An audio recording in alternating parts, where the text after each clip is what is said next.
ভেনেজুয়েলার ভূমিকম্পে নিহতের সংখ্যা ৩,৬৮৫ জনে দাঁড়িয়েছে। গৃহহীন প্রায় ১৮,০০০ মানুষ, যাদের অনেকেই অস্থায়ী আশ্রয় কেন্দ্রে ঠাঁই নিয়েছেন। ত্রাণ তৎপরতা ও ব্যবস্থাপনার পুরোটাই এখন বিদেশ নির্ভর। দুর্গতদের অভিযোগ তারা দেখছেন না সরকারি কোনো ব্যবস্থাপনা।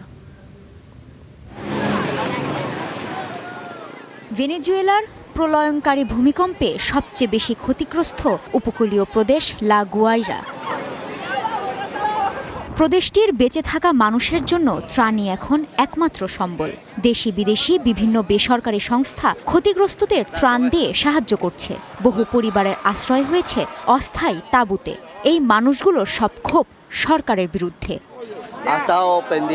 আমরা অনেক সহায়তা পেয়েছি। যুক্তরাষ্ট্র প্রবাসীরা আমাদের ভোলেনি, তারা আমাদের পাশে ছিল, কিন্তু সরকার কিছুই করছে না। বাইরের মানুষরাই আমাদের সহায়তা করছে।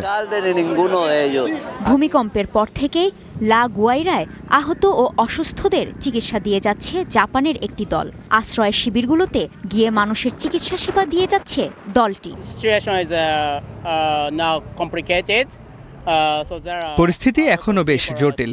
অনেক মানুষ গৃহহীন, অনেকেই খাবার সংগ্রহ করতে হিমশিম খাচ্ছেন। অনেকেই মানসিক আঘাত, বিভিন্ন ধরনের ক্ষত ও কাটা জখমের পাশাপাশি ত্বকের রোগে ভুগছেন। ভেনেজুয়েলার এমন দুর্যোগে মানবতার ডাকে সাড়া দিয়েছেন অনেকে। বাদ যায়নি দেশটির ফ্যাশন ডিজাইনাররাও। রাত দিন কাজ করছেন তারা। তবে ফ্যাশন উপযোগী পোশাক নয়, তারা তৈরি করছেন মরদেহ বহনের বডি ব্যাগ। কালো প্লাস্টিক জোড়া দিয়ে কয়েক হাজার ব্যাগ তৈরি করেছেন এই কর্মীরা। মানসিকভাবে এটা খুব কঠিন কাজ। আমরা চাই না এই কাজটি আর করতে হোক। এটা হৃদয়ের তাগিদে মানুষের জন্য কিছু একটা করার অনুভূতি থেকে এই বিশ্বাসই আমাদের মনকে শক্তি দেয় যে তবু কিছুটা অবদান তো রাখতে পারছি। কেবল মানুষ নয়, ভেনেজুয়েলার এই দুর্যোগে বিপদে পড়েছে পোষা প্রাণীরাও।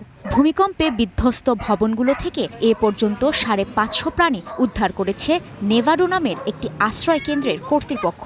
আপাতত সেগুলো আশ্রয় কেন্দ্রেই আছে, তবে কর্তৃপক্ষ চেষ্টা করছে তাদের জন্য আশ্রয়দাতা জোগাড় করা। গত রাতেও ধসে পড়া একটি বাড়ি থেকে ৪০টি বিড়াল ছানা উদ্ধার করেছে।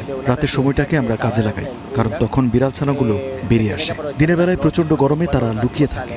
এই গরম ওদের উপর মারাত্মক প্রভাব ফেলেছে। প্রলয়ঙ্কারী ভূমিকম্পের পর মানবিকতার এমন বহু দৃষ্টান্ত তৈরি করেছে ভেনেজুয়েলা। কাজী শাহরিন, স্টার নিউজ।